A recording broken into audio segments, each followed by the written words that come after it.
Ba'zida futbol shunchaki oddiy o'yin emasligini bir hafta ichida tushunib yetasan. Bu hafta esa biz butun bir davr bilan xayrlashdik.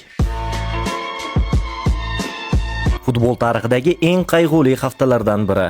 Ba'zi haftalarda bu sport sendan butun boshli davrini tortib oladi va bu hafta aynan shunday bo'ldi. Madrid tarixidagi eng buyuk o'ng qanot himoyachisi bilan xayrlashdi. Akademiyadan chiqib mumkin bo'lgan barcha sovrinlarni yutgan afsona. Uning yonida esa hamma o'sha stul sahnasi bilan eslaydigan inson ham bizni tark etdi. Shuningdek, Manchester Cityni dunyo cho'qqisiga olib chiqqan eng buyuk murabbiylardan biri va uning eng sodiq ikki shogirdi bilan ham xayrlashdi. Yevropani zabt etgan Misr qiroli ham ketdi. Men uchun Afrika futboli tarixidagi eng buyuk futbolchi bo'lgan inson Liverpool bilan vidolashdi. Barselona o'lik holatda bo'lganida kelib uni gollar bilan qayta tiriltirgan Lewandowski ham ketdi. Mening kichkina shahzodam Atletico Madrid tarixidagi eng buyuk futbolchi ham biz bilan xayrlashdi. Kelganida ko'pchilik tanqid qilgan, ammo ketganida hammani yig'lata olgan Casemiro ham MUdan ketdi. To'p aylanishda davom etadi va bu hafta bizga shuni eslatdiki, afsonalarning ham bir kun xotimasi bo'ladi va ularni bizdan ogohlantirmasdan judo qiladi.